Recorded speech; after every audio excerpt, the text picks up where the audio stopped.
What happens when you hike 3 mountain marathons in 3 days? Well, you cry, you curse a little, or in my case, a whole lot. You even question your sanity. But if you're lucky, you'll also find out what you're really made of. In today's episode of the School of Midlife podcast, I'm sharing what I learned on the trail at the 29029 trail event. The pain, the power, the perspective that only comes when you do something really fucking hard and you do it on purpose. Let's dive into it.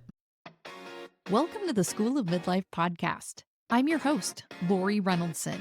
This is the podcast for the midlife woman who's starting to ask herself big life questions like, what do I want? Is it too late for me? And what's my legacy beyond my family and my work? Each week, we're answering these questions and more. At the School of Midlife, we're learning all of the life lessons they didn't teach us in school. And we're figuring out, finally, what it is we want to be when we grow up. Let's make midlife your best life.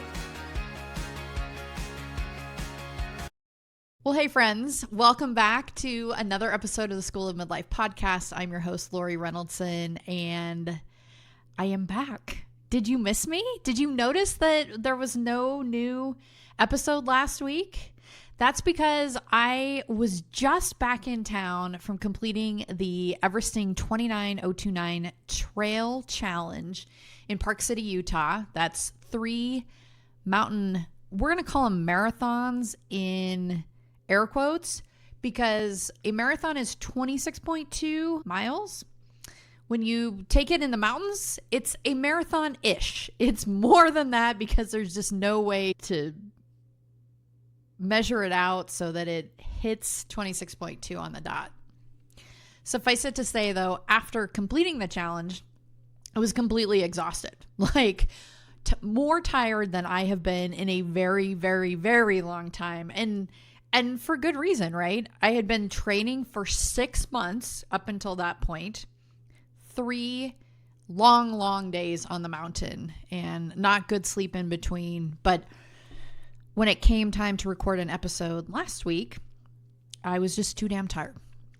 And I thought about posting a replay, and I could have done that, but I was too tired to do that. So let's just say that I took last week off to try and sleep a little bit and get back to zero, to get kind of back to some sanity on where I was and get my wits about me. And I just needed the time. So hopefully you are also taking some time off. It's the summer, and yeah, we can all use a little bit of extra time.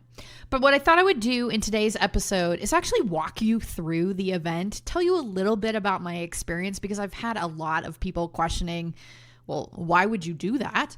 But 2, what is it like to do an event like that? Because obviously, like I said, I've been training for 6 months. You don't just go out and do something like that. There's a lot of prep time that goes into it. 6 months I'd been training.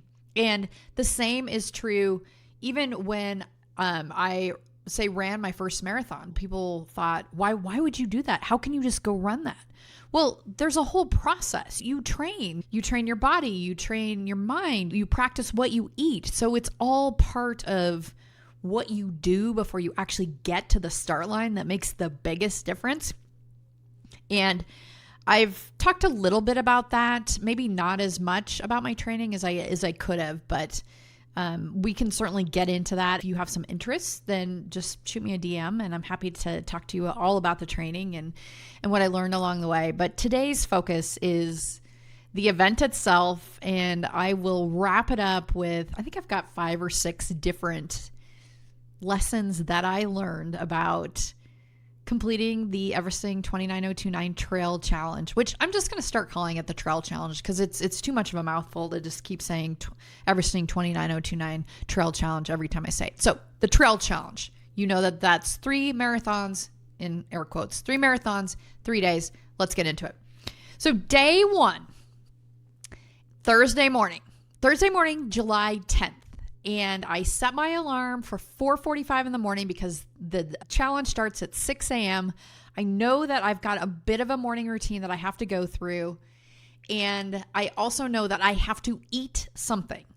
And from my training, what I figured out was I'm going to, instead of eating, because chewing that much food to get that much protein and calories in the morning is really, really hard for me, especially at that time. So instead of eating, I'm going to drink a smoothie, which was great. I trained with a smoothie. It's the same smoothie I drink every morning. It's got about 40 grams of protein in it. It's got a ton of calories in it. I can add more calories by putting some full fat yogurt in it.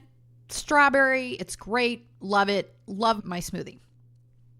Put on my sunblock, put on the protector. It's called Salty Britches on my feet so that I don't get blisters. I've got my race day kit picked out, a black shirt with a sports bra and some great shorts. I've got my shoes. Everything is there. I'm all ready to go. And I sit down to do my morning 5-10-5. So it's in the Best Life Planner. You've probably heard me talk about it on this podcast before, but I start every day with the morning 5-10-5. 5 things I'm grateful for, 10 dreams I achieved, and I write them as if they have already come true. 5 things I'm looking forward to today. And that was the first time at about 5:30 on July 10th, on day 1 of the trail challenge, that I realized it was my dad's birthday. And I know that sounds ridiculous, that I've been training for this event for 6 months and I don't even realize that it's his birthday until I'm getting ready to go out and start the event. But it's because for the entire 6 months, when people asked me when the event was, I would always say it's the week after the 4th of July. So I had not keyed into the dates at all. I kind of knew that like the 13th was in there somewhere. I felt like the 9th was in there too, but I hadn't looked at the calendar enough to know what the actual dates were. So here I am writing my morning 5-10-5, realize it's my dad's birthday. And if you've been around here for a while, you know that is an important date for me, because literally everything I do at the School of Midlife can be traced back to my dad's birthday in 2015, when he retired from his job at 66. Okay? He did that in 2015, July 10th, 2015. Then he had a heart attack and died 5 months later. Everything that I do at the School of Midlife is talking about not waiting until retirement, not waiting until the time is right, but actually making your life as good as you can while you're here, and not dying like my dad did so early with so many plans that he didn't have a chance to accomplish or didn't have the opportunity to experience. So here I am in my room and I'm getting pretty emotional because, like I said, I finally realized it's July 10th. This would be my dad's birthday.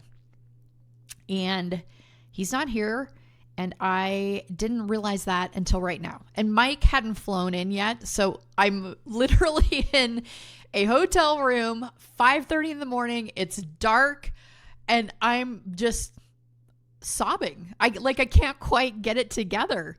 And the one thing that invariably happens for me, to me, at the beginning of any event that I have trained for is I get super emotional, because I start thinking about all of the preparation and the sacrifice, all the work I've put in, all the fun that I've missed out on, especially this year, a lot of concerts or weekend dinner parties. And I didn't go to those because I knew I had to get up early in the morning because I had an 8-hour training day ahead of me or a 7-hour hike I had to do.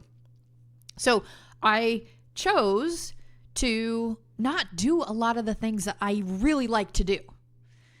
And I always think back on those things, and it always is an emotional start to the day for me. I mean, this event in particular, I changed a lot of my schedule around so that I could accommodate the training, because the training was a lot. I mean, it was almost like having a second job. But even when I talk about missing out on things on the weekends, but my weekend and Mike's weekend and our friends' weekends They were all, for the last 6 months, have been planned around my training schedule. Even when we went to Mexico on vacation, it was still, how can I get the miles in while I'm here? How can I get 1,000 step-ups in? I actually did those on a street corner in Mexico because the sidewalk was probably 10 inches above the road.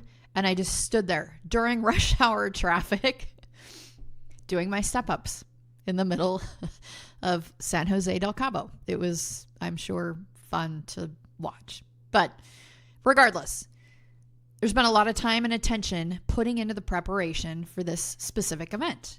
And I'm always emotional at the beginning of an event. So much so that it's really not uncommon for me to cry a little at the start line because all that emotion is bubbling up. Well, add all of that typical pre-race emotion bubbling up to the fact that I've just realized it's my dad's birthday, and forget about it. I was a complete wreck at the start line. And even after I got to the point where I kind of got my shit together and I wasn't crying anymore, I was still super emotional. I could feel it in my throat. I couldn't quite breathe. I wasn't really crying. I was more tearing up, but I just had this lump in my throat and I couldn't breathe. Well, anytime you're going to start an endurance event, you should be able to catch your breath, right? I mean, we're not moving yet. We're going to have to climb several mountains. So like, get your shit together, Laurie. You have to be able to breathe.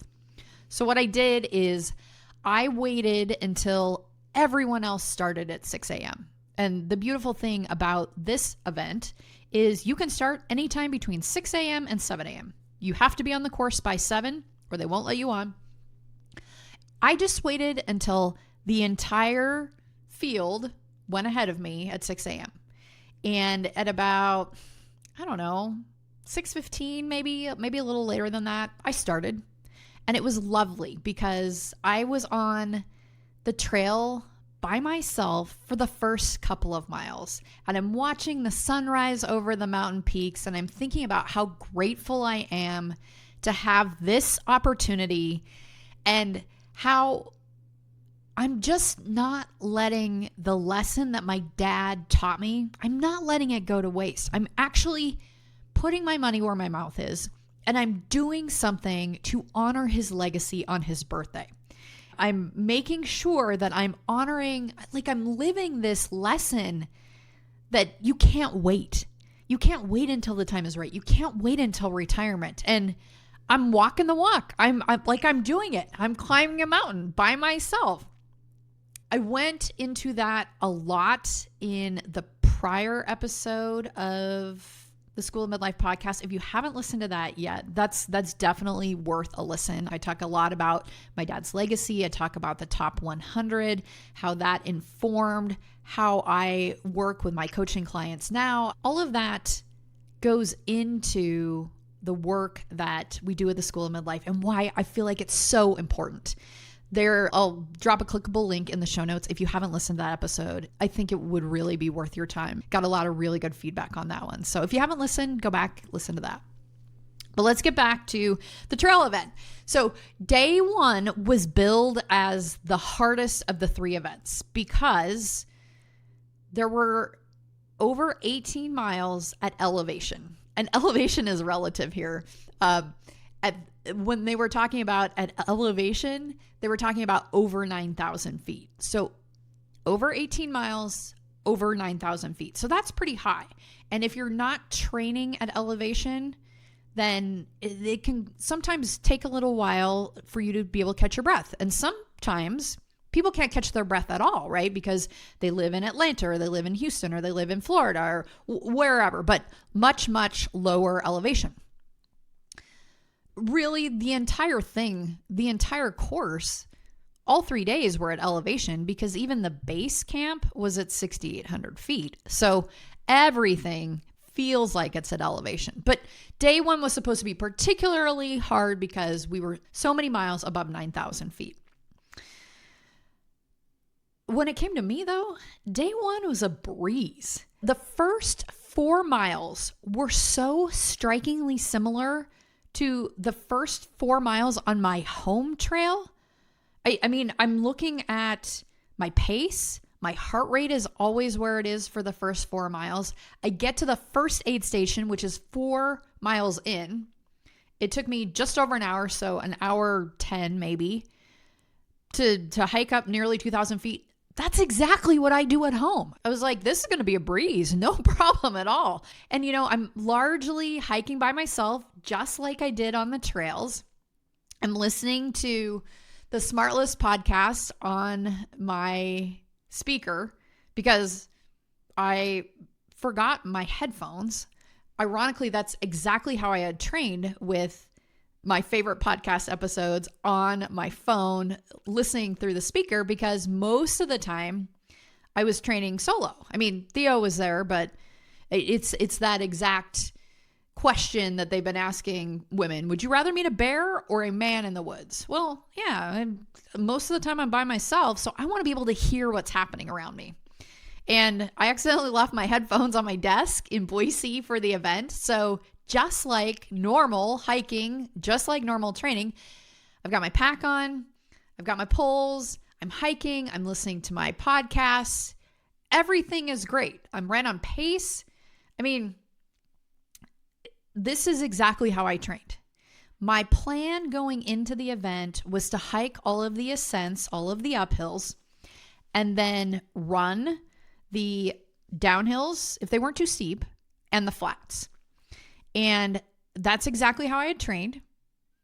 On day one, there was some beautiful runnable downhill. I mean, we're talking running through aspen groves that are just these tall white trees with these lovely green leaves just fluttering in the wind against this crystal blue sky. It just stunning, gorgeous views.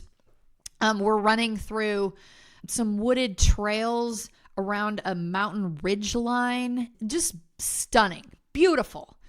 And I was really, really in my groove for the first half of the day. Then the descents got steeper, and I am not super sure-footed. I kind of feel like that must be some sort of a muscle that you tone up. I just don't have the confidence. I am not sure-footed. So I go very slow on the downhill. And so, I'm 16 miles in. The day's going great. I feel good. My body feels good. The hydrating plan is going well. The eating plan is going well. And I stop at aid station 16. No big deal. Scheduled stop. Coming out of aid station 16 by myself. So I've got a little more than 10 to go. I meet Michelle from Connecticut and Mike from Boston and Scott from Wisconsin. And we became Team LFG. Let's fucking go. Up until aid station 16, I'd been hiking by myself. And I am not being dramatic here when I say I finished the trail challenge because I was lucky enough to meet Michelle and Mike and Scott at mile 16 on day one. Your ability to finish any of these events are a true testament to your own hard work and preparation.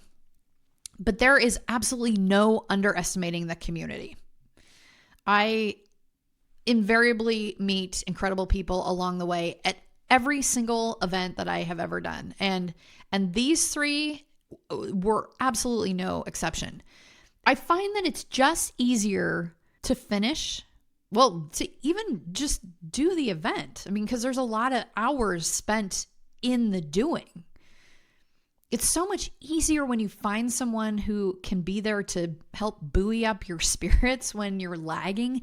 And I know we all did that for one another at different points. We were all individually in our own pain caves where the finish line seems impossibly far away, or where we start questioning our own life choices, or we wonder, why was this ever a good idea? Why did we think this was a good idea to start with?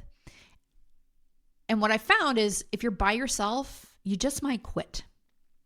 But when you're surrounded by a support team, when there are other people counting on you, when there is at least one other person to metaphorically lift you up. I know Michelle and Mike and Scott did that for me throughout the course of the weekend, and I can only hope that I play a small part in helping them complete the trail challenge too. And yes, we all finished. Out of the 330 participants, 78% of the people finished. 78% who started the challenge on Thursday completed all 3 days. The 4 of us all completed it. So that was great. Team LFG crushed it. Anyway, we finished day 1. And that by any measure is a great accomplishment, right? We'll call it 27 miles for day 1 and 5,500 feet of elevation gain. I finished in just under 10 hours. So we put in a good day. It was great. After you're off the mountain, that's like when prep for day 2 begins, because you have to make sure that you take in some fuel. You need some food. You need some hydration. And then they have this beautiful recovery tent set up. So there are cold plunges and Theraguns and massage therapists and foam rollers and guided stretch. If you've developed blisters, you can go get them taped by professionals. If you want, you can sit and have a hydration IV. I didn't do that, so I don't know much about that, but I know a lot of people signed up and sat there. The recovery is so important because you got to do this thing again tomorrow and you got to do it again the next day. So you have to think, not only am I feeling good right now, but you have to really have some foresight about what do I need to do at the end of day 1? I'm off the mountain. What do I need to do to set me up for day 2 and to create that foundation so I can finish on day 3? Honestly, I felt great after day 1. Mike and I went out to dinner. I got a 20-minute massage, went to bed, thought this is going to be great. Let me ask you something. When was the last time you stepped away from your life to actually focus on your life? No emails, no group texts, no one asking what's for dinner, just space, just time for you. If one day sounds like a dream, imagine what an entire weekend could do.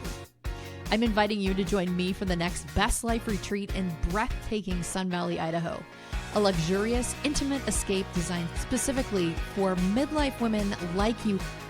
We'll spend the weekend diving into powerful group coaching sessions that help you reconnect with who you are, what you want, and what your best life looks like right now. And between those breakthroughs, you'll enjoy sunrise hikes, spa treatments, gourmet meals, curated cocktails, and the best gift bag you've ever seen. This isn't a vacation. It is a turning point.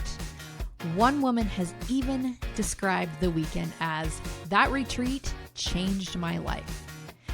Space is limited to just 8 women, and when the spots are gone, they're gone. So if you're craving some space, clarity, connection, and maybe even a little magic, click the link in the show notes and grab your seat right now. And I'll see you in Sun Valley. Day 2 comes around. Just like day 1, I have my morning routine. I drink the same strawberry smoothie. I put my clothes on, do my morning 5-10-5. No crying on day 2. I got that out of me for day 1. I meet Team LFG at the start line, and before we know it, the event starts and we're off. And the sun is rising to the east. And we're talking, and we're already at mile marker 1. I mean, that happened so quickly. And I think it surprised all of us that we were already a mile in, but it also kind of bolstered our attitude. I mean, here we are, we're making good time. We're enjoying ourselves. We're plugging along. It completely seemed like it was going to be a repeat of day 1. And for the first 12 miles, it really was. We left Park City. We headed west to the U.S. Olympic Park, where our team was actually interviewed at the aid station, which was at the top of the bobsled course. They wanted us to be inspirational. We totally were. Michelle, I think I'm remembering this correctly, but Michelle and Scott focused on the opportunity that we have in front of us, how grateful they were for the community and our families. Mike reminded everyone that we paid to do this, right? Not only in the dollars spent to participate, but also in all of the time spent in training and the time spent away from our family. So even if our bodies were a little sore on day 2, remember that we get to do this. So we opted to do this, that we have paid to do this. So let's keep going. And I talked about if I had any doubts at the start of day 2, I'd realized that I hadn't come this far to only come this far. So yeah, I had done day 1, but that's not why I came to Park City. I came to go all 3 days. So let's get our ass back on the trail because we didn't come this far to just come this far. We're plugging along at a great pace. We all felt great. We hiked to the top of the same exact ridge that we did on day 1. But instead of being rewarded with that lovely run through the aspen grove and the single track through the wooded area, we get to the top of the ridgeline, and then we are facing a descent that from the top completely scared the shit out of me. If you're a skier, this is what it's like. You're skiing down a run and you get to a point where you can't see over the hill in front of you. I am not a super aggressive skier, so that to me always means I need to stop and just have a peek over the hill here to figure out what is ahead of me. Same exact feeling when we're climbing up over this ridge.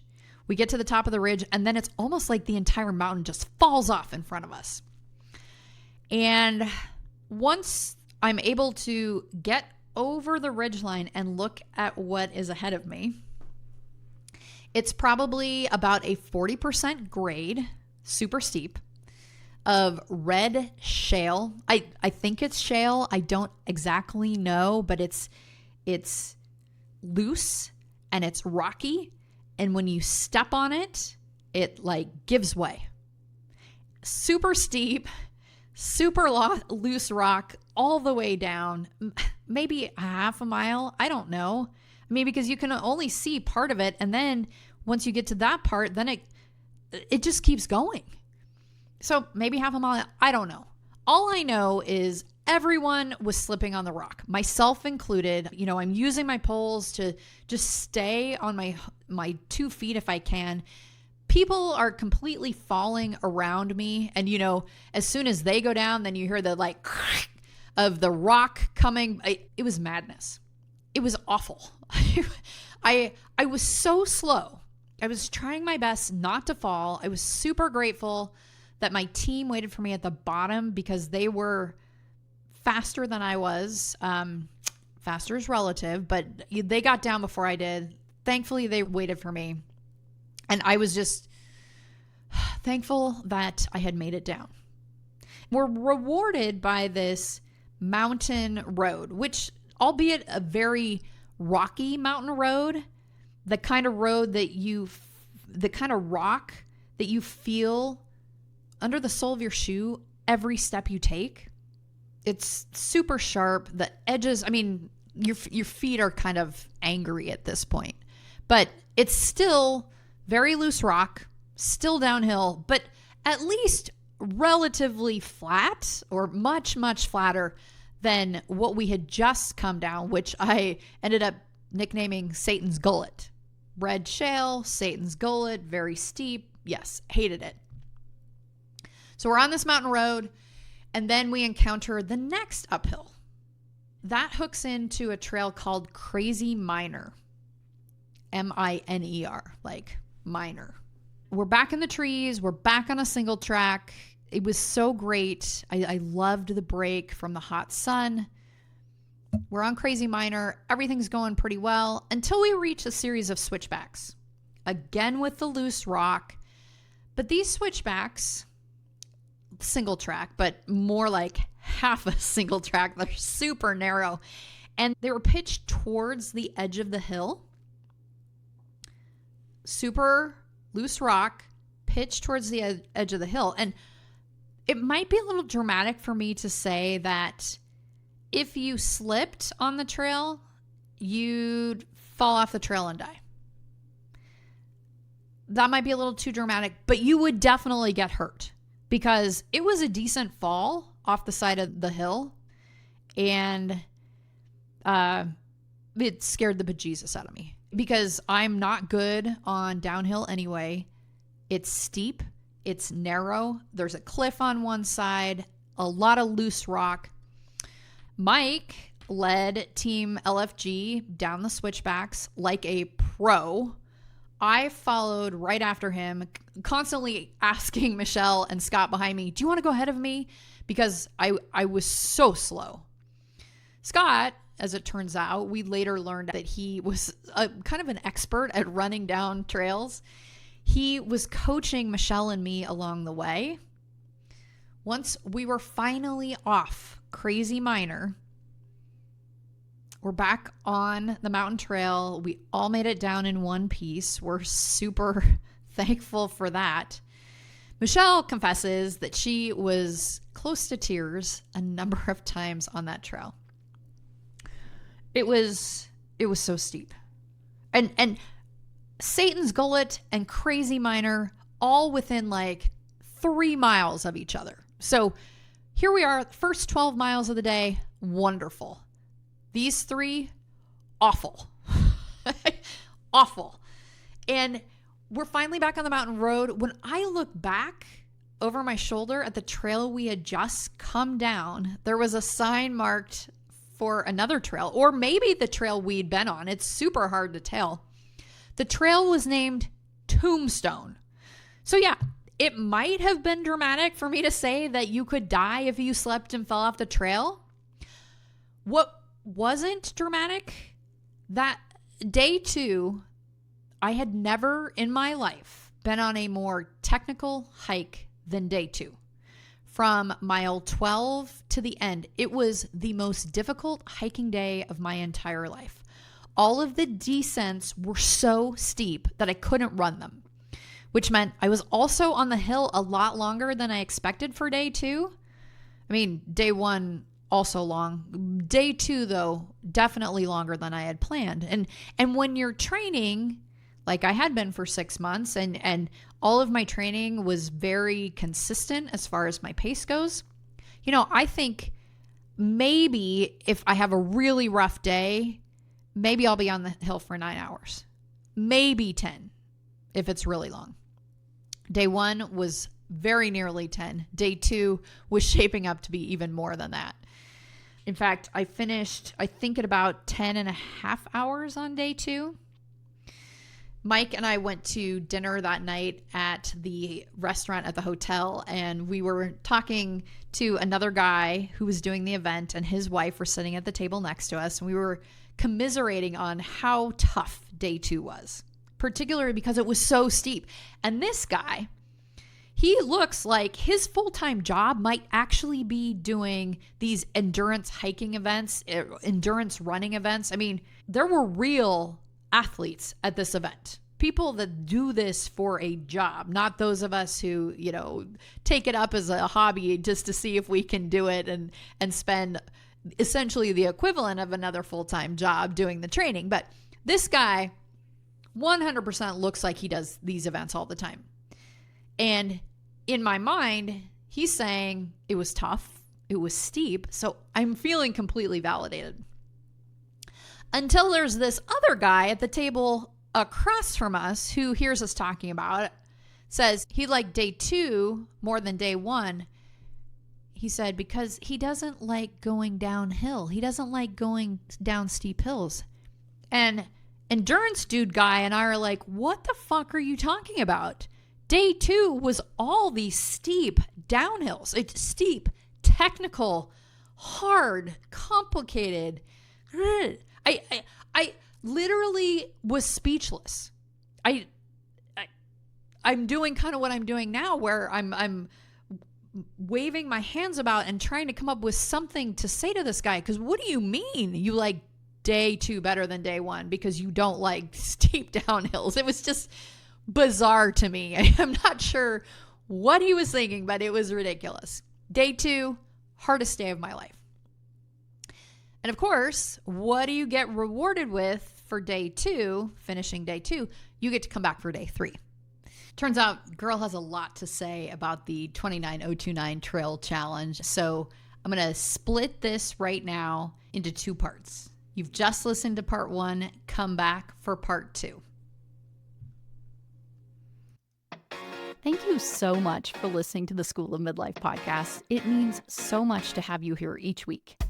If you enjoyed this episode, could you do me the biggest favor and help us spread the word to other midlife women? There are a couple of easy ways for you to do that. First, and most importantly, if you're not already following the show, would you please subscribe? That helps you because you'll never miss an episode, and it helps us because you'll never miss an episode. Second, if you'd be so kind to leave us a 5-star rating, that would be absolutely incredible. And finally, I personally read each and every one of your reviews. So if you take a minute and say some nice things about the podcast, well, that's just good karma. Thanks again for listening. I'll see you right back here next week when the School of Midlife is back in session. Until then, take good care.